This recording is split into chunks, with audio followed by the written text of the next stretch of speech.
Bueno, buenas tardes. Ah, Bueno,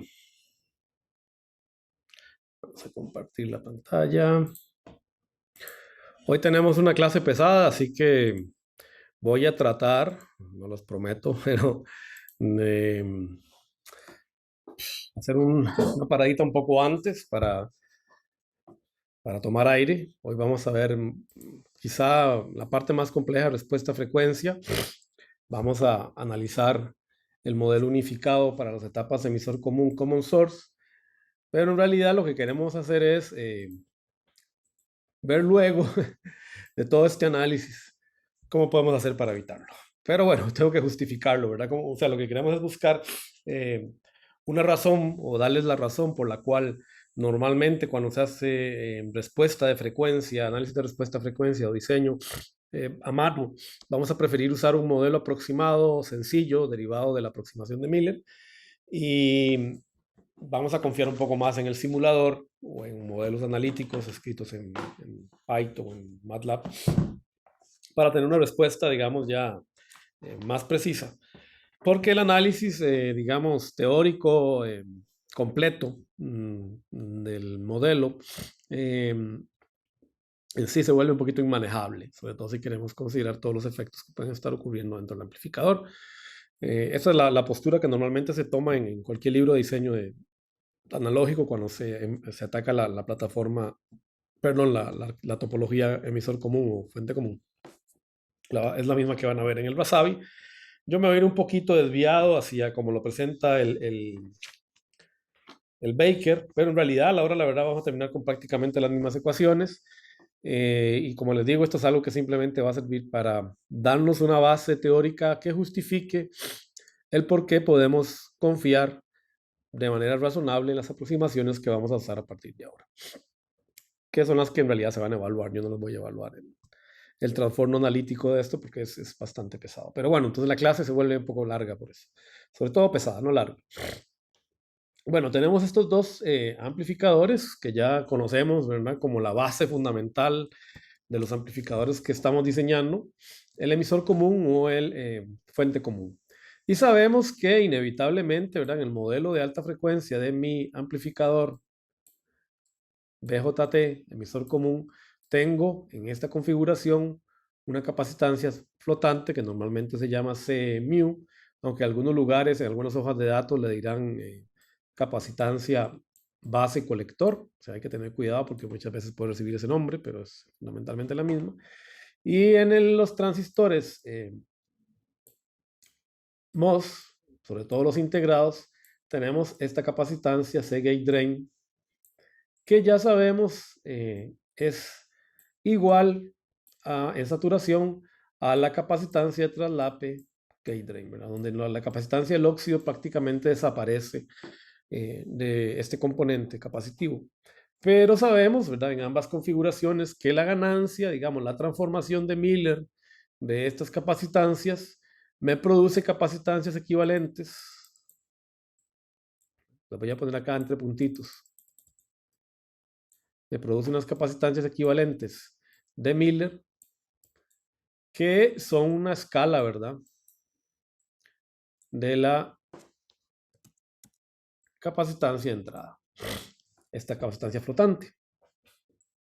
Que entonces puede que esas capacitancias flotantes sean pequeñas, pero si mi amplificador tiene mucha ganancia, en este caso el amplificador emisor común, esa capacitancia se ve amplificada y algo similar ocurre a este lado. Sabemos además, porque ya lo vimos, ¿verdad? Que la transformación de Miller elimina el cero que produce este capacitor en serie. Recuerden el análisis que hicimos de la topología, ¿verdad?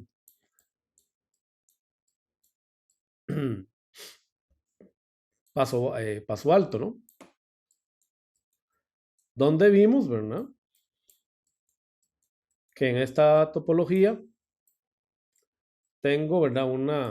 Una expresión que fundamentalmente me presenta un polo, perdón, un cero en el inicio, en el origen de mi plano, más un polo que me cancela S0 en una frecuencia 1 sobre RC, ¿verdad? Entonces, este 0 que sale, que deberíamos esperar es por ese capacitor en serie, no aparece con la transformación de Miller. Entonces, también deberíamos más o menos tener una idea de qué pasa con ese 0, si es serio o no el que lo estemos despreciando a través de la transformación. Entonces, lo primero que vamos a hacer es unificar ambos modelos para hacer un solo análisis. No vamos a hacer el análisis de uno y el otro por separado. Vamos a usar el mismo modelo. Vamos a transformar a la hora de la verdad el modelo pi es similar en ambos casos.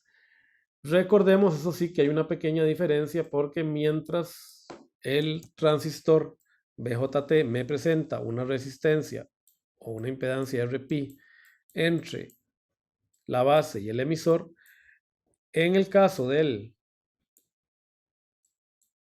MOSFET, esa impedancia es infinita. Entonces, vamos a tratar de absorber esa impedancia dentro del modelo para que no me estorbe en los desarrollos. Entonces, yo lo que voy a hacer es construir este modelo y voy a hacer el análisis de él mismo, pero partiendo de la suposición de que lo que voy a simplificar es este nodo X que está acá, que sería este nodo que tenemos aquí. ¿Okay? Vamos a partir de este nodo X. Para tratar también de eliminar el efecto de esta resistencia de la fuente. Entonces, en realidad muchas veces puede que la fuente tenga una resistencia despreciable. Pero bueno, vamos a tratar de eliminarla del análisis de manera rápida. En realidad yo no voy a hacer todo el análisis porque todo el análisis nos va a llevar toda la clase. Simplemente les voy a mostrar las respuestas y les voy a pesar un análisis hecho a mano para que ustedes lo revisen, tomado del libro del Baker, para que se sustenten. Pero bueno, lo que estoy buscando es simplificar un poquito el mismo para concentrarnos en lo que realmente nos importa, que es lo que sucede con esta capacitancia flotante, que puede ser CMU o C gate drain, dependiendo de cualquiera de las dos topologías. También vamos a despreciar en una primera aproximación la resistencia, primero ahora, luego la vamos a considerar cuando hagamos el análisis completo con el modelo de Baker, la resistencia interna del transistor, ¿verdad? Entre el drain y el source, o entre colector y emisor, ¿verdad? La debida al efecto de Early. Entonces, si yo tengo este modelo, yo voy a transformar el mismo utilizando puedo transformar el mismo, digamos, utilizando el análisis de Miller. ¿Okay? Entonces, este sería nuestro primer intento por resolver la respuesta a frecuencia de este circuito. Usar el modelo unificado y transformarlo mediante el modelo de Miller. Y ver a dónde van a parar los polos de respuesta a frecuencia de mi circuito. O sea, lo transformamos en un circuito que va a tener capacitancias conectadas en modo común a tierra y que me permiten hacer el análisis de polo por nodo, que es generalmente el que yo voy a preferir. ¿Ok? Recuerden la receta que hablamos la clase anterior. Muy bien. Es fácil, ¿verdad? Visualizar que si yo tengo este circuito, ¿verdad? Aquí con una RS serie con la fuente de entrada y el RP que tengo en el modelo pi de mi transistor BJT entre la base y el emisor, es fácil visualizar que Vx a la hora de la verdad no es más que un divisor de voltaje, ¿ok? Aún sin considerar la capacitancia de Miller, ¿ok? Entonces lo que voy a hacer es hacer un poquito de trampa, ¿verdad? Pero es válido, no es nada del otro mundo. Lo que voy a hacer es lo siguiente. Voy a transformar mi circuito de una manera arbitraria, pero totalmente válida, porque al fin y al cabo el nodo Rx va desde la salida de RS hasta la base del transistor. Entonces yo lo que voy a hacer es hacer un poquito de trampa. Voy a agarrar Rp y me lo voy a traer hasta acá. Y voy a poner la capacitancia Cin aquí. Vean que no estoy alterando el circuito porque nada más les estoy dando, los estoy poniendo en orden distinto en términos de su paralelo, pero eléctricamente no hay ningún cambio, ¿verdad? Puede ser que físicamente uno visualice ahí un cambio, pero se sabe que eléctricamente no lo va a ver, ¿no? Eléctricamente, la conexión que tenemos acá es la misma que teníamos antes. Entonces, quitar esto para que no se enrede. Lo que voy a hacer es trasladar el RP ahí. Y luego lo que voy a hacer es calcular el Thevenin en aquella dirección, hacia la izquierda, ¿verdad? Hacia el nodo VIN. O sea, lo que voy a encontrar es R Thevenin y la tensión de Thevenin. Es claro que la tensión de Thevenin es un divisor de voltaje, ¿verdad? Porque vean que cuando uno hace Thevenin, básicamente uno lo que está haciendo es quitando todo lo que hay a la derecha, ¿verdad? Y solo voy a ver lo que veo hacia la izquierda. Entonces, quito todo este circuito y nada más hago el Thevenin hacia este nodo, contemplando RS y RP. Eso me produce una R de Thevenin, ¿verdad? Que es igual, perdón, una tensión de Thevenin que es igual a simplemente un paralelo, perdón, un divisor de voltaje, ¿verdad? ¿Ok? Nada del otro mundo, ¿verdad? Esta R de Thevenin es igual a Vin, perdón, esta tensión de Thevenin Vx va a ser igual a Vin por Rp, perdón, esta tensión de Thevenin va a ser igual a Vin por Rp entre la suma de Rs más Rp. Y luego voy a calcular la resistencia de Thevenin viendo hacia la izquierda, que a todas luces, ¿verdad? Si yo hago este nodo tierra, es igual a Rp paralelo a Rs. Entonces aquí tengo mi tensión de Thevenin, mi resistencia de Thevenin. Y luego hago la transformación de Miller de las capacitancias Cx y Cy en función de la capacitancia flotante Cx, que eso es aplicar el teorema que ya conocemos. Aquí están ya transformadas, ¿verdad? En el caso del MOSFET, vean que la solución es más sencilla porque al no haber resistencia pi o hacer la resistencia pi infinito, no existe divisor de voltaje. Y la resistencia, mirando hacia la izquierda de mi circuito, es RS. ¿Ok? Entonces, estamos tranquilos. Entonces, yo puedo, digamos, hacer esta transformación y vean que pues, las capacitancias son iguales, ¿verdad? En ambos extremos. Lo que varía es obviamente la capacitancia parásita que debemos utilizar para calcular la capacitancia de Thevenin, perdón, de Miller ya construida. Entonces aquí tenemos un ejemplito, que de hecho es el que yo les puse en el, lo que nos, sí, este es el que yo les puse, okay, es el que está en el Spice. Tenemos este transistor. Si hacemos este análisis, ¿verdad? Que es el problema número 1115 del, déjame ver si lo tengo por acá. En pasado yo se los debe haber subido, pero ahora me entró la duda, disculpen. Nada más para si no se lo subo rapidito a mano, se lo subo ahora más tarde. Si está el Spice, porque eso me acuerdo que se lo subí. Ok.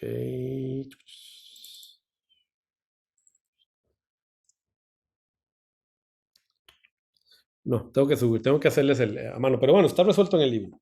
Es cuestión de sustituir nada más, ¿verdad? Lo que único que tenemos que hacer es las fórmulas que tenemos aquí arriba. Vamos a usarlas para sustituir estas, digamos, perdón, los valores que tenemos acá a la derecha, los sustituimos en estas formulitas de aquí, de la etapa emisor común, y obtenemos los polos de entrada y salida. ¿Ok? Está claro que si yo transformo mi capacitancia de Miller,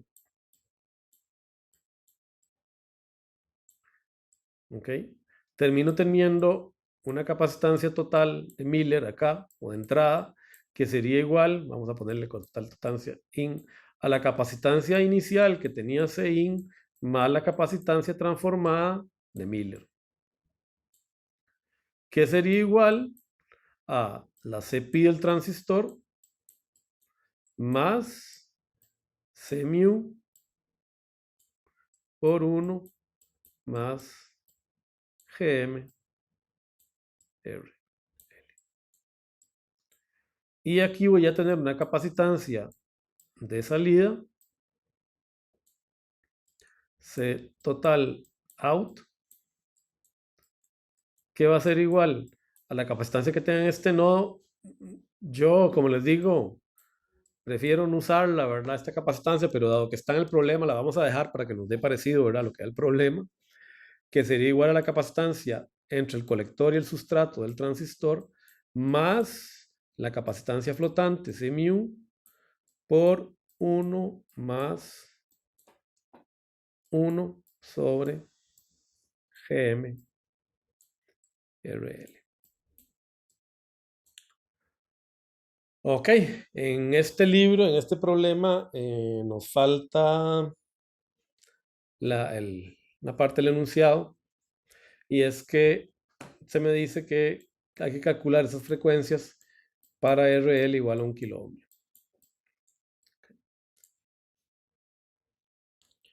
Y luego hay una pregunta extra que no la vamos a resolver. Creo que básicamente dice que si hay alguna manera de alterar el RL para que el polo de salida sea el cuello botella, no el polo de entrada. Bueno, ahí está resuelto con una inecuación, no la vamos a resolver, está claro en el libro, se demuestra que es imposible, ¿verdad? Que existe una RL tal que el polo de salida de este circuito sea el polo dominante, es el primero que aparece en la respuesta a frecuencia. Eso lo pueden ustedes revisar con calma en su ejercicio, y en realidad no aporta, digamos, en términos fundamentales de lo que queremos aprender.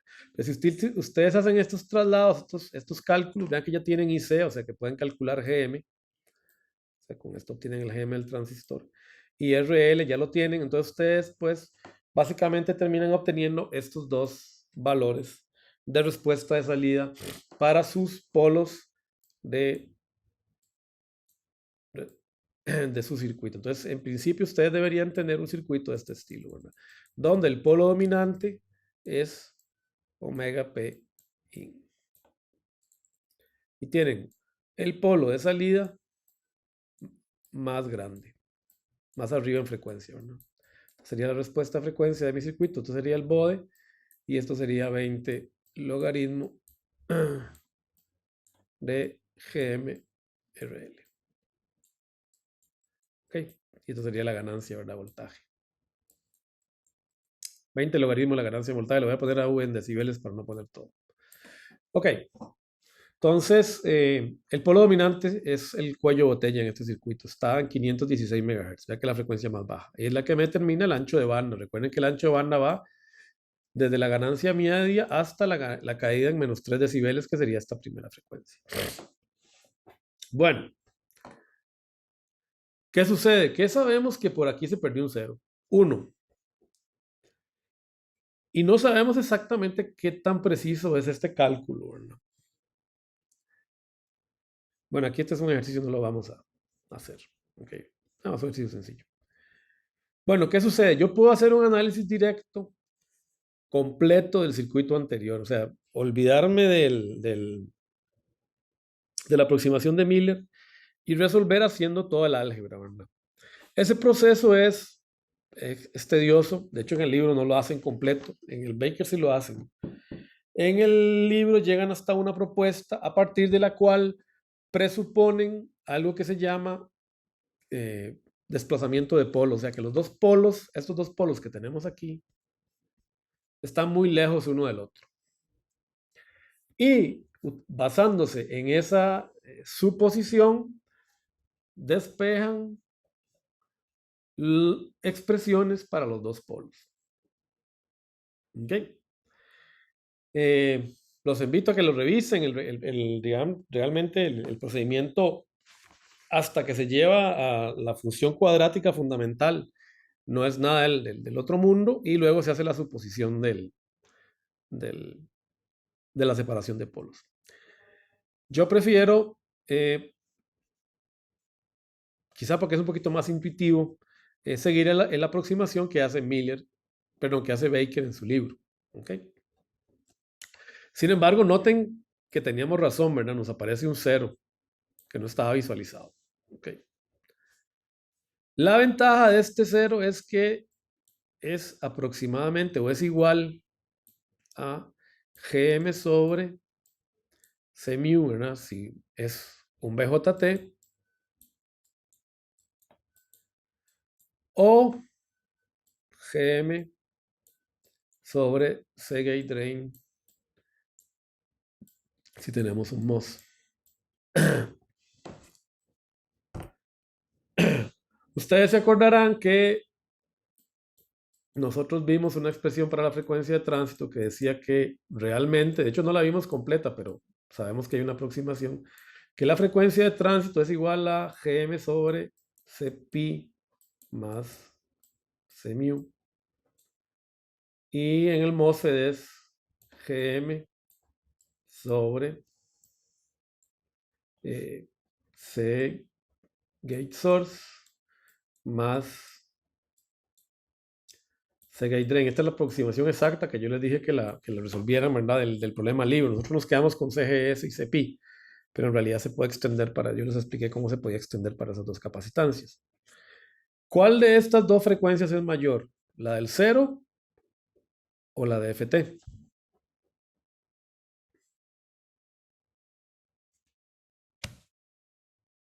¿Qué dicen ustedes?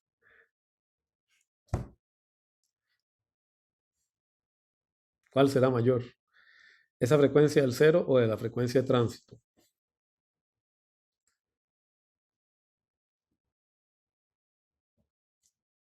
¿Qué pasó, Johan? No lo escucho. Déjame, tengo un problemita de audio, perdón. Me acabo de dar cuenta que tengo un problema de audio. Siempre me pasa cuando saco los audífonos. En esta Mac no le gustan estos audífonos que no son Mac, estos audífonos que no son Mac, entonces. A ver, ¿pueden hablar ahí? Creo que me Perfecto. escucha ahí. Ahora sí, Ok. perfecto. No, decía que yo creo que la de arriba, porque la de abajo se está dividiendo por un número más grande, la suma. Exacto, ¿verdad? Entonces la de arriba, intuitivamente sabemos que es más alta. Entonces, ¿eso qué quiere decir? Que ese cero en realidad está más allá de la frecuencia de tránsito del transistor. Entonces, en principio, esto no es importante. Está, existe, pero va a caer después de cuando ya el transistor en realidad no está amplificando. Recuerden que la frecuencia de tránsito me dice, establece el punto límite donde el transistor ya deja de ganar corriente. Entonces, en principio, la transformación de Miller acá falla en predecir este cero, pero no es tan grave, ¿verdad? Ese cero va a parar altísima en frecuencia, súper arriba, no nos afecta. Otro detalle de este cero es que está a la derecha del plano. Pero como está tan arriba en frecuencia, ¿verdad? De hecho, la expresión la vamos a ver completa ahora en un ratito. La expresión hace que en realidad lo que tenemos ahí es GM menos S, S, GM menos C mu o CXY. Entonces hay un menos, ¿verdad? En el monomio. Eso significa que ese número tiene una solución positiva, ¿verdad? La raíz de ese polinomio es positiva, está a la derecha del plano. Entonces se puede meter un problemas de fase porque los ceros a la derecha del plano siguen siendo ceros en magnitud, pero su fase actúa como un polo. Entonces puede generar problemas en algunos circuitos más avanzados. No es este el caso. La ventaja es que está a la derecha muy arriba en frecuencia, ¿verdad? Entonces no hay problema. Entonces generalmente ese cero no es un problema. Pero noten lo siguiente, vean que las expresiones son bastante distintas con respecto a las que predijo Miller, ¿verdad? Son más grandes, ¿verdad? Entonces les voy a mostrar por encima el análisis del Baker. No les pido que lo estudien, miren, no lo vamos a hacer en examen, no se preocupen, pero que por lo menos vean todo el trabajo que hay que hacer para llevar esas expresiones, no las hice yo, las hizo Baker, ¿verdad? Aquí tenemos la transformación, considerando las frecuencias de entrada y de salida. Primero Baker lo que hace es encontrar el efecto en este nodo Vx, ¿verdad? Hacia la izquierda, perdón, hacia la derecha. O sea, solo contemplando la constante de tiempo debida a lo que tenemos a la salida de mi circuito. Aquí se hace todo el análisis. Es análisis de circuito, no lo vamos a hacer, ¿verdad? Ustedes ya son unos gatos en eso. Ahí aparece el famoso, ¿verdad? Cero a la derecha del plano, ¿verdad? Que les dije. Pero ya sabemos que en magnitud ese amigo no molesta porque está muy arriba en frecuencia. Nada más hay que tener cuidado porque en algunas otras aplicaciones, en variaciones del emisor común puede afectar, pero en este curso no va a afectar, así que no se preocupen. Y es fácil encontrar la constante entonces de salida del circuito, que más o menos coincide con lo predicho por Miller. ¿Ok? Sí, GML por RL es mucho mayor que 1. El problema que tenemos es que esta ganancia no es constante a lo largo de todo el ancho de banda y esa es la suposición de Miller.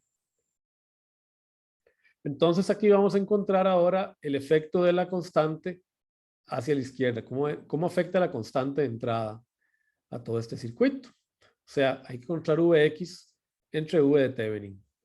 Bueno, volver a hacer todo el análisis, ¿verdad? Ok. ¿Qué tenemos acá? Aquí me come una... Esto es XY, ¿no? Pero igual aquí ya lo corregí, ¿verdad? Y encontramos esta relación. De nuevo, nada más para mostrarles todo lo que hay que hacer, no se preocupen, no lo voy a evaluar. Entonces, una vez que ustedes tienen esto, tienen que agrupar estas formulitas de acá. A mí me parece que la aproximación que sigue Baker, la verdad, es un poquito más intuitiva. Él considera lo siguiente. A muy bajas frecuencias, ¿verdad? A muy bajas frecuencias, todo este coeficiente que está acá, ¿ok? Que está multiplicando ese cuadrado, en realidad es pequeño porque estas capacitancias son pequeñitas, ¿verdad? Son capacitancias parásitas, ¿verdad? Entonces, todo este denominador tan grande, ¿verdad? Se puede simplificar despreciando este término de acá y agrupándolo de esta manera. Okay, eso es lo que es el truco que usa Baker para resolver su problema. Pueden usar también el de Razavi. Van a ver que nos da algo muy parecido, nos da dos cosas bien parecidas. Y luego, dado que AV es igual a GM por RL, ¿verdad? Y ustedes aquí tienen que considerar esta ganancia, ¿ok? Con esta relación, ustedes terminan obteniendo una frecuencia omega P1 igual a esto de acá. Vean que aparece algo que no estaba en la predicción de Miller. No solo el cero, sino que aparece otra constante de tiempo acá, que tiene que ver con lo que está al otro lado. O sea, lo que esto quiere indicar es que no es válido suponer que el polo de entrada y el de salida no interactúan entre sí. En realidad hay una interacción entre ellos. Entonces, en la expresión que me define el polo de entrada de mi circuito, tengo no solo acción de la constante de tiempo de entrada, que es la que hemos estado analizando a través de Miller, sino que también me aparece un efecto debido a la constante de tiempo de salida. Ahora, si esta ganancia es tal que esto es mucho mayor que C in y que C out, terminamos con la aproximación de Miller. ¿Okay? Entonces, en realidad, Miller no está tan lejos, pero hay un pequeño error. ¿Okay? Que solo va a notarse si no se cumple esto. Si la capacitancia intrínseca entre los nodos X y Y multiplicado por la ganancia no es mucho mayor que la capacitancia de entrada y que la capacitancia de salida, la aproximación de Miller exige usar, perdón, la regla es usar esto de acá, ¿verdad? Si se cumplen estas dos condiciones, usamos la aproximación de Miller. ¿Ok? Y luego tenemos que calcular el denominador de esta ecuación cuadrática, ¿verdad? Que aquí no me acuerdo dónde estoy hablando. A ver, perdonen. Aquí. Vamos a volver a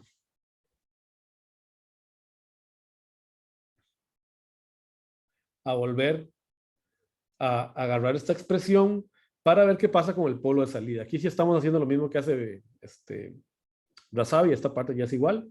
Sabemos que esa expresión tiene que ser igual o está escrita de esta forma y sabemos que yo la puedo aproximar por una multiplicación de este estilo, ¿verdad? Cualquier cuadrática se puede se puede resolver o se puede visualizar simplemente como el producto de dos funciones de primer orden, ¿verdad?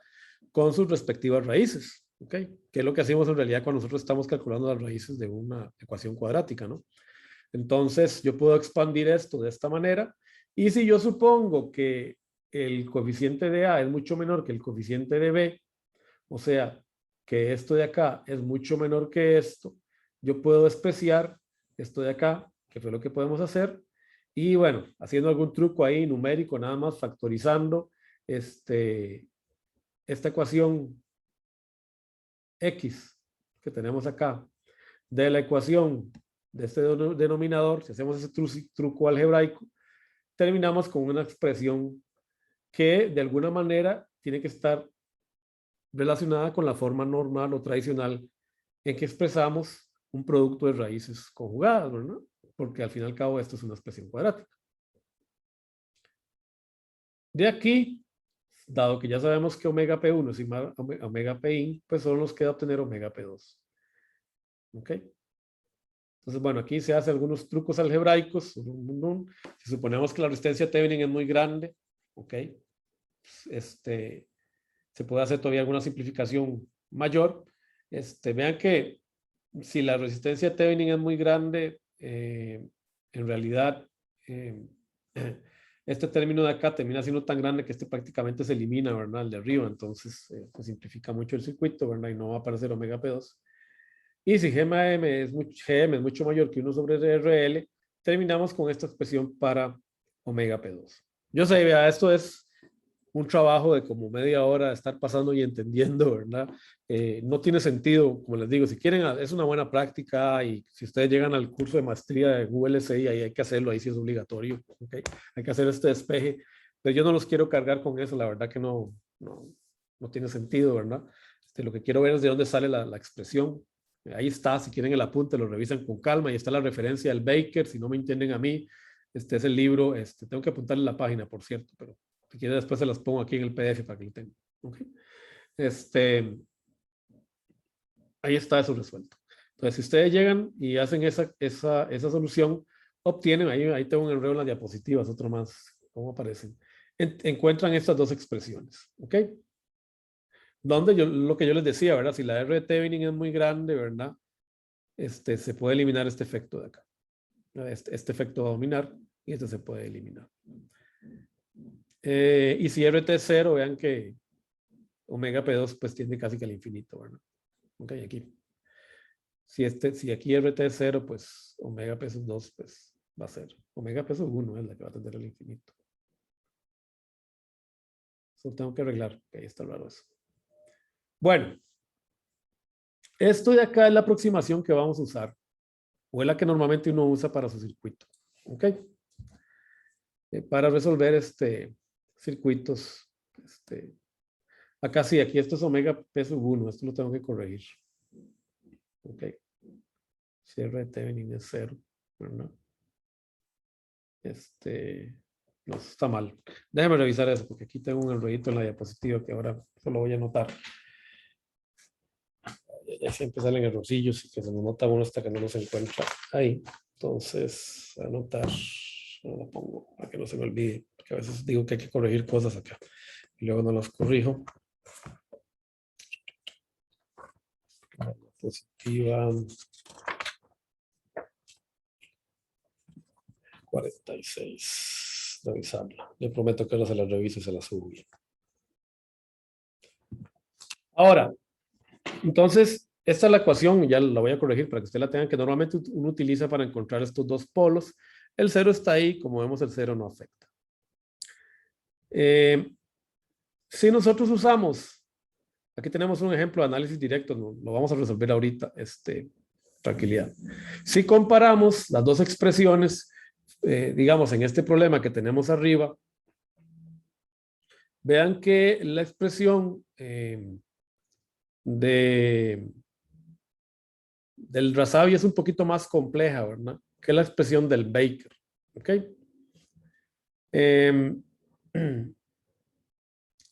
Acá lo que tenemos que visualizar, ¿verdad?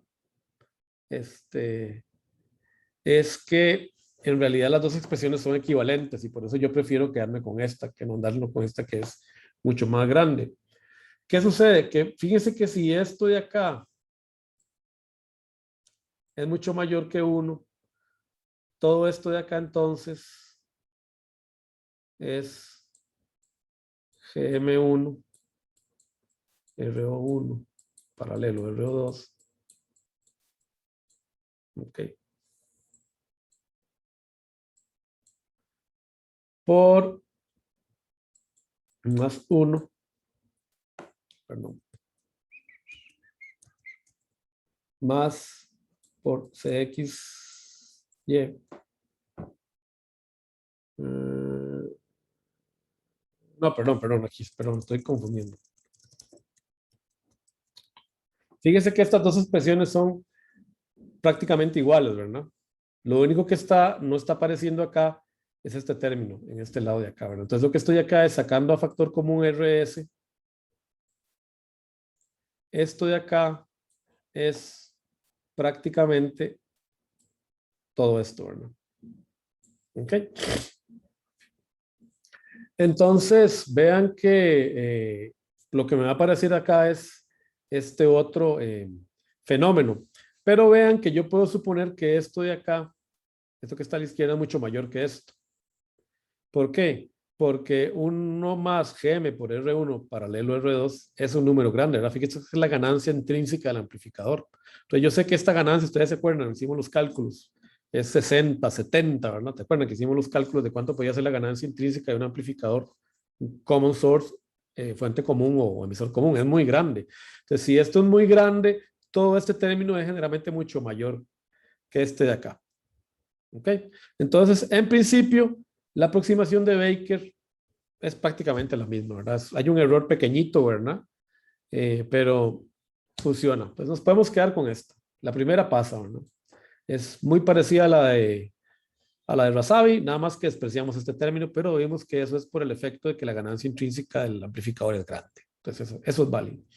¿Qué pasa con estas dos? Estas dos sí parecen muy distintas, ¿verdad? Y eso se puede asustar y decir, pucha, no, ahí sí que la falló, ¿verdad? Baker está muy mal. Bueno, vean que no, tampoco es así, porque a la hora de la verdad, fíjense que este 1 es muy pequeño comparado con este amigo de acá, ¿verdad? Entonces yo puedo volver a agrupar todo esto, ¿verdad? En función de RS, ¿ok?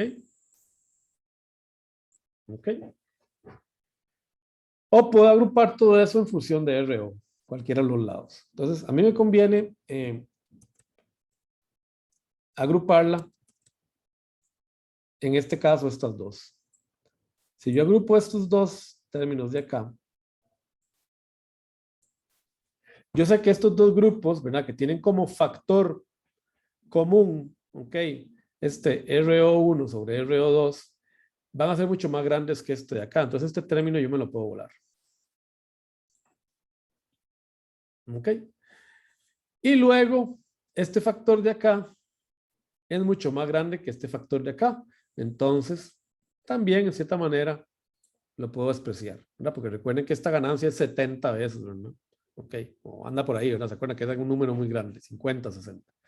Entonces, esto también yo lo puedo quitar.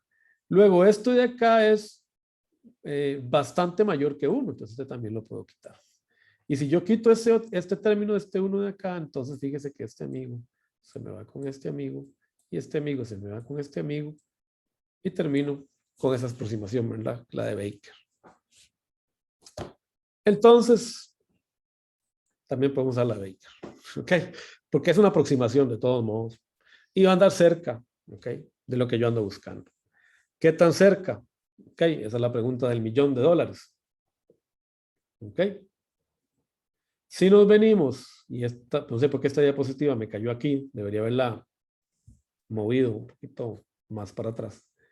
Aquí tenemos la simulación que yo les pasé a ustedes, el SPICE, para que lo revisen, de ese mismo problema. Según Miller, el polo de entrada termina en 540 MHz. Según Baker, anda en 390. El polo medido acá con el simulador está en 500 MHz. Ustedes dirán, ¡puff! Está perdido. Recuerden que estamos trabajando en frecuencias y las frecuencias son relaciones logarítmicas, ¿verdad? Estamos en el mismo orden de magnitud, ¿verdad? Los cientos de megahertz. Y 400 megahertz a 500 megahertz, no hay mucha diferencia. Fíjense que ella ya es un cambio de década aquí, ¿verdad? De década, no, de subdécada. Okay. Entonces, funciona Miller. Para el polo de entrada, no está mal. Aquí empezamos a caer a 20 decibeles por década y aparece el segundo polo. Según Miller, el segundo polo anda en 1.6 GHz. Según Baker, el polo está en 21.6 GHz. Cuando yo me vengo y busco el lugar donde existe el cambio entre 20 y menos 40 dB, y en realidad es más fácil buscar el cambio en frecuencia, ¿verdad? Donde ese cambio en frecuencia es 180 grados, está corrido 180 grados del cambio de frecuencia que tenía inicialmente, porque recuerden que un polo mete 90, perdón, un polo mete 90 en el infinito. En la frecuencia de corte mete 45, ¿verdad? Entonces, el primer polo me mete menos 90 grados, ¿ok? Acá.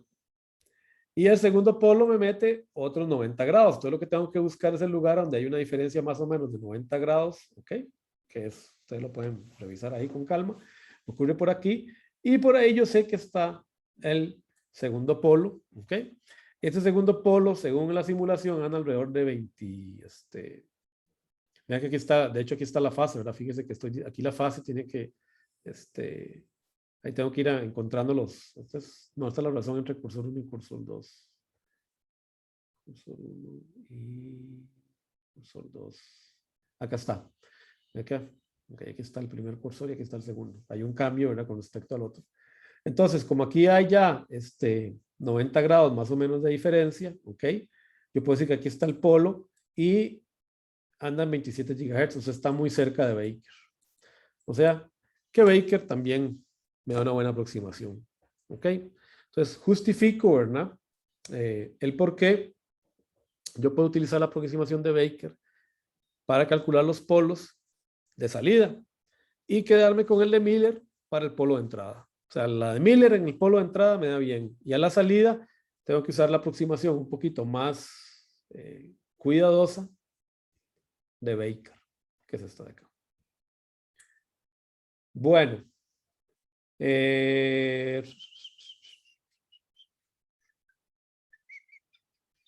entonces estamos, vamos a parar 5 minutitos, porque yo sé que esto fue así, ¿verdad? Como rapidísimo. Vamos a parar unos 10 minutos. Nos vemos a las 55 para terminar este temita y arrancar con el siguiente amplificador. ¿Ok? Nos vemos en 10 minutos.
Ok, ahí ya les aclaré un poquito las diapositivas porque así estaban medio espelotadas. Cuando hice una corrección. Bueno, ese es el ejemplo con Miller, ¿verdad? Que estábamos revisando. Este ejemplito lo voy a sacar porque la verdad hay, no sé, bastante trivial, o sea, ni siquiera vale la pena resolverlo. Esta es la respuesta al análisis directo con el método que sigue Razavi, pero ya vimos, ¿verdad? Si hacemos la prueba por las notas que ahí les puse del Baker, que están subidas en el TEC digital, digamos, se puede llegar a esta otra aproximación que, como vimos, en realidad es muy similar a la del análisis completo por polo dominante, así que como estas ecuacioncitas son más fáciles de recordar que estas de la izquierda, pues normalmente nos vamos a quedar con estas de la derecha, ¿verdad? Para el formulario, ¿verdad? Estas son las que nosotros normalmente vamos a utilizar. Noten que esto es exactamente la misma expresión que habíamos encontrado de Miller. O sea, esta es igual a la frecuencia de Miller a la entrada, ¿verdad? Ok, bueno, en realidad al polo de Miller, que sería este de acá, ¿verdad? Más la capacitancia de entrada C sub in, ¿verdad? Que tenemos ahí. Entonces, es prácticamente lo mismo que hicimos por Miller, así que normalmente omega P1 nos vamos a quedar, que es el polo de entrada, nos quedamos con Miller. Y a la salida, pues tenemos alguna variación y luego ahí lo que me había quedado yo patinando, pero es que es a veces, ¿verdad? Ya la edad le pega a uno, era qué pasaba con R-Thevenin, ¿verdad? Si R-Thevenin es igual a 0, omega P sub 2 tiende a infinito. Y bueno, eso en realidad no hay que hacer ningún análisis numérico. Si ustedes se dan cuenta aquí, en este circuito, si R de Thevenin es 0, si esto es un corto, ¿cuántas constantes de tiempo tengo? Solo una, ¿verdad? Tengo una sola resistencia, ¿verdad? Y por el efecto de transferencia del otro lado, ¿verdad? Que no lo veo en la transformación de Miller, pero que lo veo acá, ¿ok? Lo veo en estas ecuaciones, pues sí, si esa frecuencia, si esa R-Thevenin es 0, ya ahí solo debe haber una constante de tiempo en todo el circuito, por lo tanto solo hay un omega P1, no puede haber un omega P sub 2. Entonces eso, digamos, es lo que sucede cuando estamos haciendo el análisis de Thevenin, ¿verdad? Entonces sí tengan en cuenta eso, que ahí me quedé trabado, disculpen, ¿verdad? Pero esto es válido, ¿verdad? Si R Thevenin es muy pequeña, ¿verdad? Aquí estoy, ¿verdad? Bateando, ¿verdad? Si R Thevenin es 0, esta frecuencia desaparece, ¿verdad? En realidad tengo que corregir esto porque esto es lo que nos está confundiendo, ¿verdad? En realidad estoy tratando de decir dos cosas en una sola oración y eso no es bueno, ¿verdad? Si R de Thevenin es 0, esto no existe. Si R de Thevenin es muy grande y GM1 por R1 es mucho mayor que 1, normalmente podemos usar esta aproximación. ¿Okay? Entonces déjenme corregir esta expresión que está ahí fatal. De nuevo la diapositiva 45, que sea un poquito más explicativa para que no se me enrede porque estoy tratando de decir dos cosas opuestas en una sola frase. ¿Okay? Corregir la frase explicativa al final. Para que no se enreden y se lo subo ahorita, después de que termine la clase. Pero bueno, en principio entonces recuerden, estas son las fórmulas que vamos a usar para los polos. De hecho, en realidad vamos a usar esta de acá, ¿verdad? Esta es la que vamos a usar. Okay. Esta es la que se cumple si R de Thevenin es muy grande, ¿verdad? Si R de Thevenin es muy grande, puedo despreciar todo esto, ¿verdad? Y si esto es mucho mayor que 1, entonces esto que tengo acá, tengo que ponerlo aquí, y esto de acá tengo que ponerlo acá. Entonces, ya se los voy a aclarar, disculpen. Bueno, entonces aquí ya lo aclaré, volví a repetir el ejemplo, ¿ok? Para que vean que ahora vamos a usar la aproximación de Baker y este es el resultado de Baker. Por cierto, se me olvidó, pero yo tengo un Excel donde hago esos cálculos, se los voy a subir para que lo tengan a la mano, ¿verdad? Para que no tenga que estar poniendo las ecuaciones tampoco.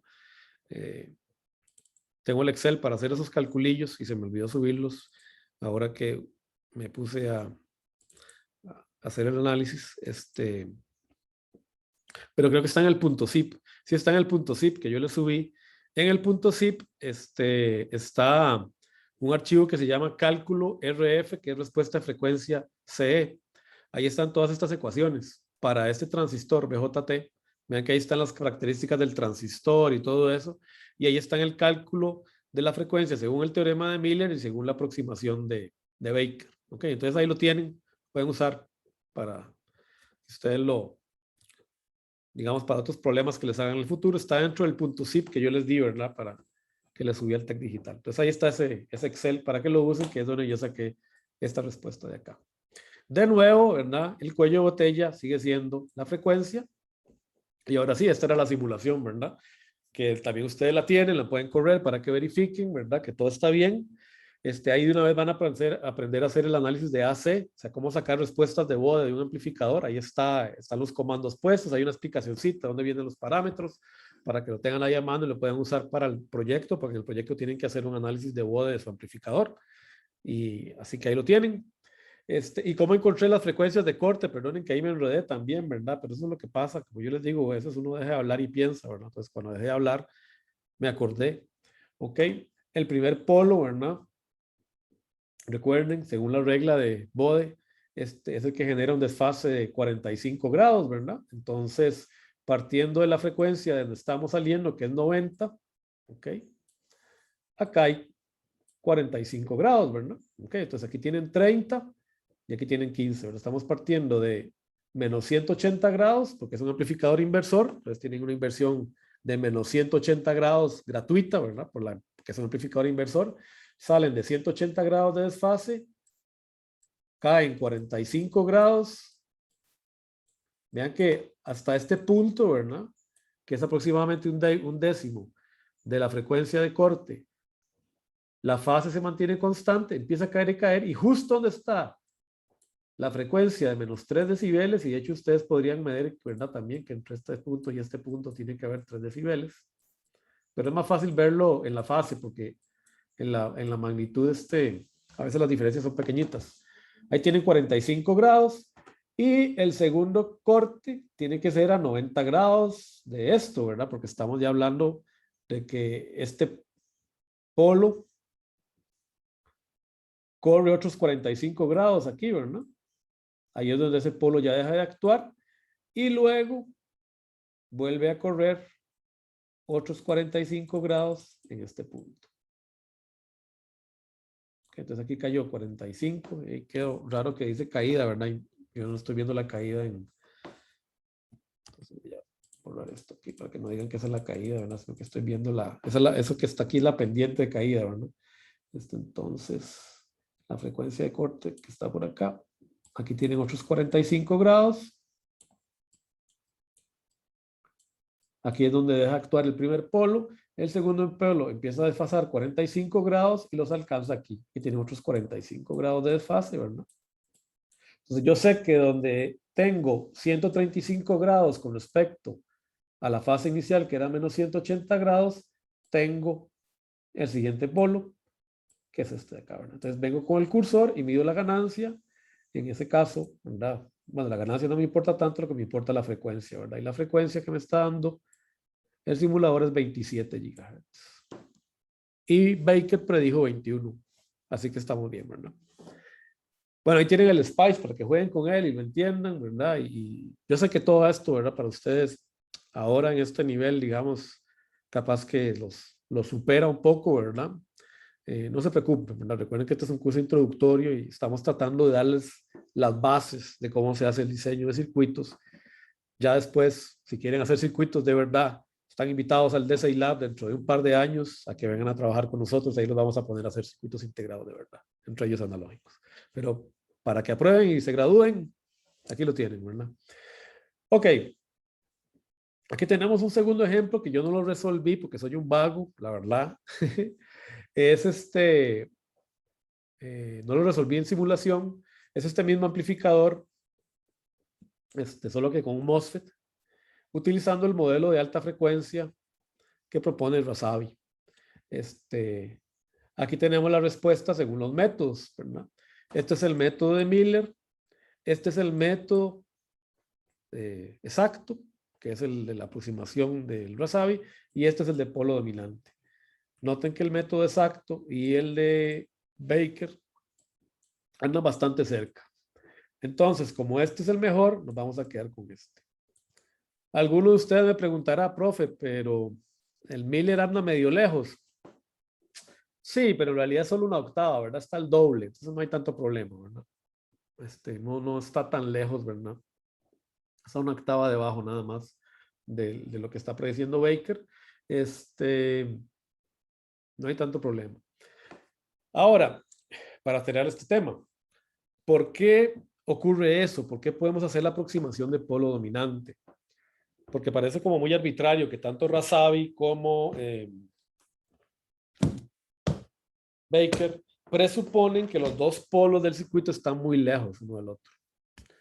Bueno, yo les voy a dar una explicación intuitiva, que en realidad la explicación que da Baker, no la vamos a hacer analítica, ¿ok?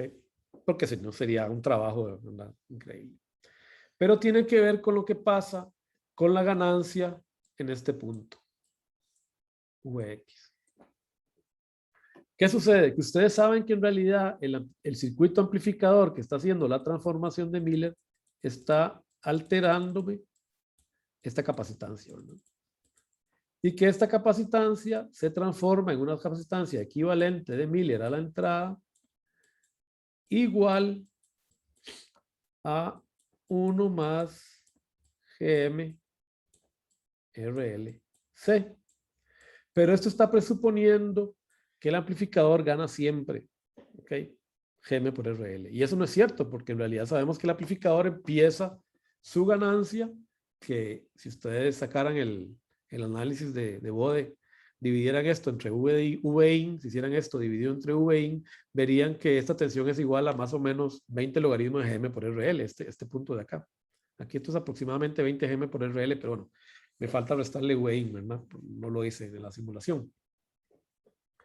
Bueno, es que eso no es cierto, ¿verdad? Este GMRL, porque ustedes lo ven acá, ¿verdad? Tarde o temprano empieza a caer, ¿verdad? Entonces, si ustedes se dan cuenta y ven lo que sucede con Vx, este es Vx, este de acá es Vx. Vean que más o menos por la misma frecuencia, la ganancia o el Vx que hay acá deja de caer. Vean que Vx, perdón, empieza a caer. Vean que Vx llega un momento en que empieza a caer. ¿Por qué empieza a caer? ¿Por qué creen ustedes que ese Vx empieza a caer? Si yo escribo una ley de Ohm acá, ¿a cuánto ustedes me dirían que es igual a Vx? Aquí, haciendo una ley de Ohm con respecto a lo que veo a la derecha.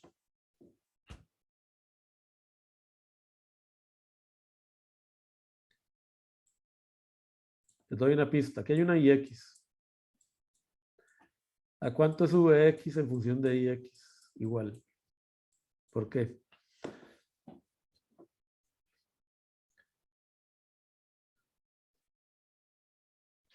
Y profe, multiplicado por el RPI, si no me equivoco. O por el, sí, RPI. RP. ¿Y qué más? ¿Qué falta? No está en el dibujo, ¿verdad? Pero yo sé que hay una capacitancia de entrada, ¿verdad? 1 sobre S, Sein, ¿no es cierto? Ahora tienen que recordar las capacitancias, ¿verdad? Y ahora hay que acordarse. Aquí hay un Sein, ¿se acuerda que fue el mismo análisis que hicimos para la frecuencia de tránsito, ¿verdad? Yo sé que aquí este Vx es igual al Ix que vaya por aquí multiplicado por una impedancia, una Z, ¿verdad? De entrada. Esta es Zin. Y Zin, ¿verdad? O mejor dicho, Sein, para hacerlo más claro, Sein es igual a la capacitancia de Miller de entrada más Cpi, que sería igual a 1 más Gm RL por C mu más Cpi, ¿verdad? Según Miller. ¿Estamos de acuerdo? Qué fea mi letra, perdón. Y hoy no tengo la excusa del mouse. ¿Verdad? Bueno, lo que pasa es que esta capacitancia empieza a caer. ¿Por qué? Porque esta ganancia empieza a caer. Gm por RL ya empieza a hacerse más chiquita, ¿verdad? Por el efecto que vimos. Entonces, ¿qué sucede? Que Vx según la predicción, ¿verdad? Se mantiene estable, estable, estable, estable, estable, hasta que en un punto, estas dos capacitancias, o sea, reactancia que tenemos aquí empieza a afectar, ¿verdad? Vean que antes de la frecuencia de corte, prácticamente Vx es igual a Ix por Rp, ¿verdad? Porque esta capacitancia son chiquititas, pero como S empieza a aumentar, la frecuencia omega empieza a aumentar, este término empieza a dominar, y por eso es que Vx, ¿verdad? En la frecuencia de corte omega P1, Vx empieza a bajar. Y aquí lo vemos, ustedes lo ven, vean como Vx, ¿verdad? Empieza a caer, a caer, a caer, a caer, a caer, a caer, a caer. Pero llega un momento donde deja de caer. Deja de caer, ¿por qué? Porque como la ganancia cayó, este término C mu ya se empieza a hacer más pequeño. Entonces vean que tiene como un efecto contrario, ¿verdad? La capacitancia de Miller, que era muy grande por la ganancia del amplificador, empieza a hacerse pequeñita porque la ganancia del amplificador es pequeña, ¿verdad? Entonces el efecto debido a este C mu empieza a desaparecer. Y por un tiempo, Vx vuelve a ser más o menos constante, porque ese C mu que se va haciendo más pequeñito va compensando C pi, y por eso es que Vx más o menos te queda como constante, ¿verdad? Más o menos, no mucho, ¿verdad? Vean que cae un poquito, ay, perdón, vean que cae un poquito, pero no mucho, ¿verdad? Que venía cayendo con una pendiente fuerte, no tan fuerte, pero relativamente fuerte, algunos 15 decibeles por década. Aquí se suaviza hasta que llega otro momento donde vuelve a arrancar, que es donde aparece el segundo polo. Entonces ustedes tienen un primer polo aquí y un segundo polo aquí. Este fenómeno que vemos acá es lo que se conoce como pole splitting. Perdón mi inglés, mi español, mi ingleñol. Ingleñol. Es pole splitting, o sea, estamos separando los polos debido a este fenómeno de Miller. Entonces esto se le conoce como pole splitting o separación de polos. Y es el que explica por qué Miller, este es el fenómeno que explica por qué Miller es incapaz de calcular bien este polo de acá. ¿Okay? Entonces, si ustedes quieren quedar muy bien en una entrevista en Intel, cuando nos llamen a hablar de circuitos, ustedes pueden hablar, bueno, el fenómeno de pole splitting, claro, los amplificadores, ¿verdad? Porque aunque se predecía que los polos de entrada y de salida deberían estar cerca, según Miller, en realidad, debido al fenómeno de pole splitting que vemos en el amplificador emisor común, esos polos terminan muy separados, por lo tanto la frecuencia dominante es el polo de entrada. Vean, ahí pasan la entrevista, ya no les van a volver a preguntar nada más. Acuérdense de eso, tenganlo grabado por ahí. Porque eso es algo que muy poca gente sabe explicar, ¿verdad? Es raro porque están los libros, pero como que uno no lo interioriza, ¿verdad? Y en realidad, se podría hacer el análisis analítico, pero el simulador y las mediciones lo muestran claramente, ¿verdad? Entonces, y de hecho es algo que afecta también un poquito en otro tipo de amplificadores que vamos a ver después, ¿verdad? Entonces, esa separación de polos produce este efecto, ¿verdad? Que justifica el por qué en realidad podemos usar entonces con toda seguridad la aproximación de Baker de polos separados. ¿Ok? O de polo dominante. El polo dominante es este de acá. El primer polo de entrada. Listo. Ahí les queda el circuitillo. Ahí están los cálculos. Para este no hice la hoja de Excel, pero háganla ustedes. Vale la pena. Incluso que hagan la simulación. Sería bueno que vayan practicando. Bueno. Para cerrar el amplificador emisor común tenemos que analizar ahora el efecto de la impedancia de entrada, pero esto es lo que acabamos de hacer, ¿verdad?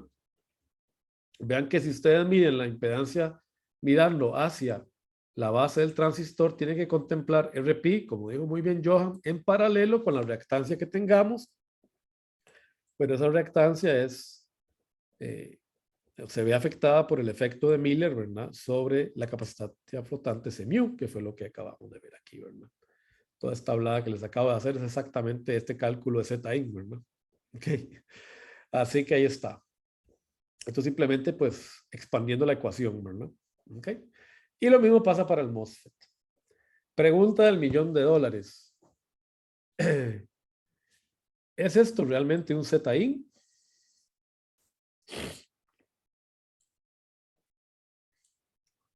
No, ¿verdad? Es una reactancia. Que esto solo tiene un componente imaginario. Vean que no hay resistencia, ¿verdad? Entonces no hay, no hay una atenuación en DC, ¿verdad? Obviamente porque la corriente que sabemos, ¿verdad? Que disipa potencia en realidad, no atenuación en DC, perdón, atenuación en términos de potencia real, no existe porque esta carga no es resistiva, ¿verdad? Esta carga es solo reactiva, entonces en realidad es un Xin, pero bueno, para hacer congruente lo seguimos llamando Zin, ¿ok? Bueno, vamos a entrarle al base común y con eso nos vamos a ir a descansar por esta semana, porque yo sé que hoy ha sido un día de mucha teoría. Aquí tenemos este amplificador, la base común o common gate. No lo voy a analizar, digamos, con detalle el modelo de baja frecuencia, porque este es bastante obvio, ¿verdad? Recordemos que hacia el emisor del transistor, sí, yo puedo suponer que la base del transistor está conectada a una tierra, sea esta impedancia que veo hacia el emisor es 1 sobre GM, ¿verdad? Ya no voy a preguntar más. ¿Ok? Y por lo tanto, puedo hacer el análisis, digamos, de este circuito, ¿verdad? Como un amplificador que tiene a la entrada un divisor de voltaje, ¿verdad? De este estilo, ¿verdad? Sería VIN y este es VX. Aquí tengo RS, aquí tengo CI y aquí tengo 1 sobre GM. Noten que I1 es una fuente de corriente ideal, o sea que en el análisis en CA no lo voy a considerar. Vean que en realidad aquí lo que tenemos que aplicar es el concepto de intuitivo que ya conocemos, ¿verdad? Entonces yo puedo plantear mi ganancia V out sobre V in con la regla que ya conocemos para el amplificador base común, que es la resistencia en el colector sobre la impedancia que veo hacia el emisor más la impedancia que veo desde el emisor hacia la tierra, que sería 1 sobre S C sub I más RS.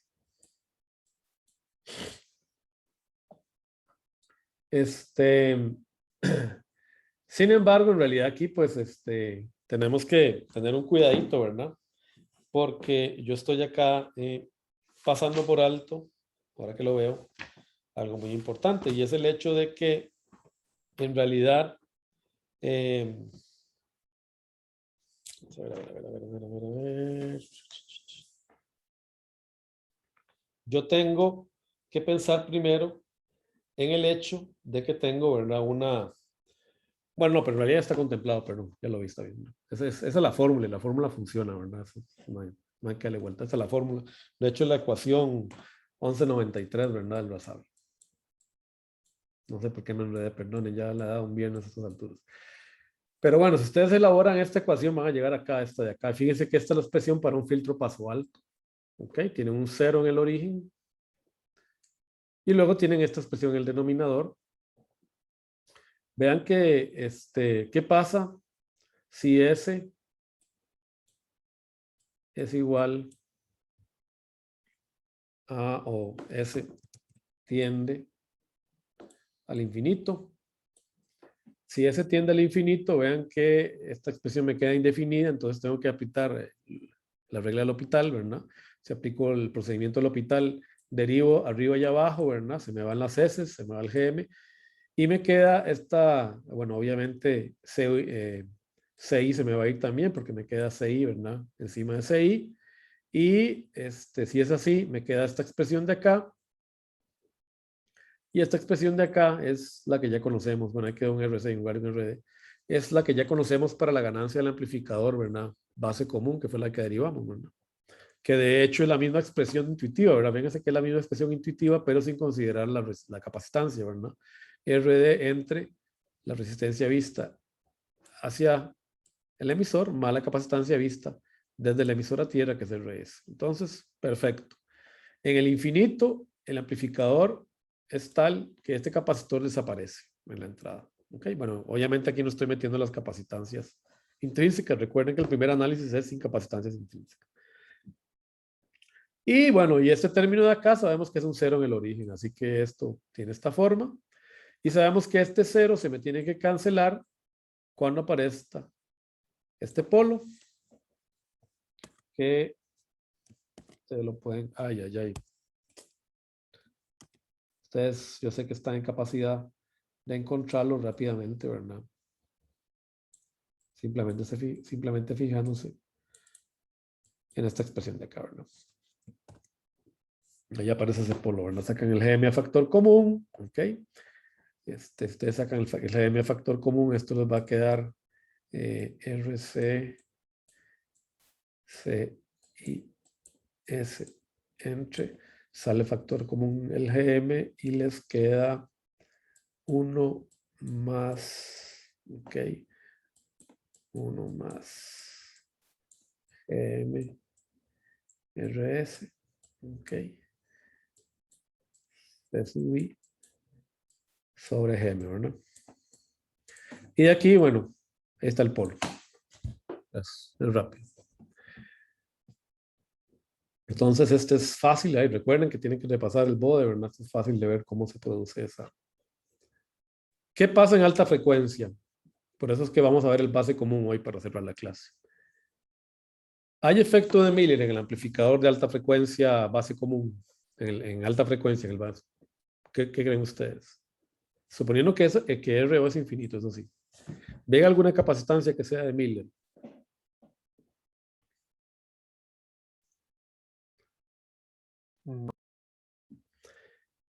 No hay, ¿verdad? Porque recuerden que VB está pegado a tierra, ¿verdad?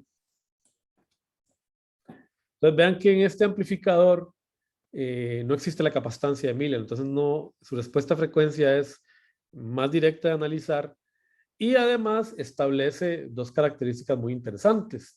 Si ustedes sacan la resistencia equivalente o el polo equivalente que tenemos aquí, fíjese que este polo es igual a CX, vean que CX en este caso es igual a CP, ¿no? Por el paralelo, ¿verdad? La constante de tiempo es X por el paralelo de RS con 1 sobre GM. O sea que este polo es un polo que es aproximadamente, si ustedes hacen esto ¿qué se les parece? Si, si RS mucho mayor que 1 sobre GM, esto termina siendo, esta expresión de acá, termina siendo GM sobre CP. Y esta era la frecuencia de tránsito, ¿verdad? Ahora, si yo diseño mi circuito para máxima transferencia de potencia, entonces RS es igual a 1 sobre GM, ¿verdad? Entonces, omega PX. Así que prácticamente por inspección, ¿verdad? Esto me va a dar 1 sobre GM medios, ¿verdad? O no, un medio de GM, ¿verdad? Entonces esto me va a quedar 2, perdón. RS paralelo 1 sobre GM me queda, sí, 1 sobre 2 GM, ¿verdad? 1 sobre 2 GM por C pi. Y esto es igual a 2 GM sobre C pi. O sea que esta frecuencia me queda encima, ¿verdad? De la frecuencia de tránsito. Entonces, normalmente el polo X en un amplificador base común no es el polo dominante. El polo dominante es el de salida. Y vean que no hay efecto de Miller. Y esto se puede casi que despreciar, ¿verdad? Porque este es un polo que está muy arriba en frecuencia, ¿verdad? O sea, está en el orden, ¿verdad? De la frecuencia de tránsito, de hecho una octava más arriba de la frecuencia de tránsito, ¿verdad? Bueno, eso básicamente lo que significa es que el amplificador base común y el common source, porque esto ocurre también para el common source, es muy usado en alta frecuencia, se usa mucho en amplificadores de baja distorsión o de bajo, perdón, de bajo ruido, amplificaciones de alta frecuencia para bajo ruido. Utilizan típicamente este tipo de amplificadores, como los que ustedes tienen en sus celulares, para capturar las señales de las antenas y demás, porque no solo presentan una impedancia pequeña de carga con respecto a la antena, 1 sobre GM o contra la línea de transmisión que está recibiendo, sino que además en la entrada tienen un polo muy alta frecuencia y ese polo generalmente no es determinante, es el polo de salida el que está afectando. Entonces, este es el mismo ejemplo para el common gate, ¿verdad? De nuevo, el polo de entrada queda, de hecho, por encima de la frecuencia de tránsito. Este es un amplificador muy bueno para alta frecuencia. En algunos semestres he usado este ejemplo, diseñar un amplificador de este estilo en lugar del ejemplo del amplificador de audio. Lo que pasa es que no había realimentación, entonces preferí volver al amplificador de audio. Pero tengo un problemita ahí que se los puedo pasar por si alguna vez lo quieren ver muy bonito en Spice, de cómo se diseña un amplificador LNA, lo que se conoce como un low Noise Amplifier para RF, amplificador de bajo ruido, utilizando una etapa de estas para aplicaciones celulares, como front-end para recibir señales de antenas en teléfonos celulares. Por allá no se los puede pasar. Así que vean que entonces la ventaja del Common Gate es que el identificar los polos y la función de transferencia es casi que directo, ¿verdad? Porque no hay que hacer ninguna transformación de Miller. Este es un ejemplito que está en el libro que les invito a que lo hagan. Vean que simplemente identificar las respectivas capacitancias que hay en cada transistor y encontrar los polos aplicando el método de polo por nodo. Lo mismo ocurre con las impedancias de entrada-salida. Aquí tenemos la respuesta de frecuencia de un common gate, ¿ok? Vean que no hay ninguna aproximación. De hecho, el análisis directo prácticamente predice con exactitud cuáles son las frecuencias de corte, ¿verdad? Fíjense que la frecuencia de corte de entrada anda en el orden de 5.31 GHz para un transistor que es relativamente grande. Tiene una capacitancia parásita de 250 femtofaradios, que les cuento que es una capacitancia muy grande para un transistor MOSFET. O sea, pese a que la capacitancia de entrada, C-gate source, es grande, la respuesta a frecuencia del amplificador, por lo menos en términos del primer polo, no tiene problemas. Aquí el problema está en la segunda, pero bueno, eso ya es que este transistor es muy grande. Bueno, entonces vamos a parar aquí, porque ya lo que sigue es el seguidor de emisor, que ese es muy bonito. Vamos a ver que produce algunos efectos interesantes que explican algunos fenómenos que ustedes van a ver en el laboratorio el semestre que viene. En particular lo que se conoce como el ringing o el timbreo. Pero eso como ya vamos muy bien, ya vamos terminando este capítulo. Entonces la idea sería el miércoles terminar con esto para el viernes arrancar con... bueno, nos falta el cascodo, pero el cascodo van a ver que ya casi que lo hicimos el cascodo. El cascodo es, vamos a ver en realidad que como yo predije, ¿verdad? No, yo no lo predije, ¿verdad? Lo predijo Miller y luego se probó, ¿verdad? Es un amplificador que presenta una muy buena respuesta de frecuencia por el hecho de que la etapa de entrada, ¿verdad? Aunque es un emisor común, ve un efecto capacitivo de Miller que hace que la capacitancia de Miller a la entrada en realidad solo se vea duplicada, ¿okay? Por la combinación que tenemos, ¿verdad? Entre emisor común y base común. Eso ya lo explicamos en la clase anterior. Pero esto hace que entonces el cascodo tenga una respuesta a frecuencia un poco mejor que la del emisor común pelado. Eso es una ventaja del cascodo, ¿verdad? Pero bueno, eso lo vamos a ver en la clase que viene, porque yo la verdad que creo que ya hoy les di bastante, ¿verdad? Estamos media semana atrasados, pero yo no creo que haya problema. Yo prefiero que vayamos con calma y que ustedes puedan ir madurando esto y que le metan a la tarea, por favor. Así que les voy a dar media hora de clase para que, por favor, le metan a la tarea y nos vemos de hoy en 8. Recuerden que la idea sería que ustedes me entreguen todas las consultas posibles, ¿verdad? En el avance que me tienen que entregar la semana que viene. Bueno, gente, estamos. No sé si hay alguna consulta, duda.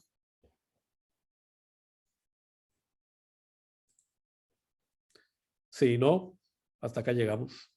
Nos vemos el miércoles. Bueno, hasta luego, profe. Bueno, hasta luego, que les vaya bien. Saludos.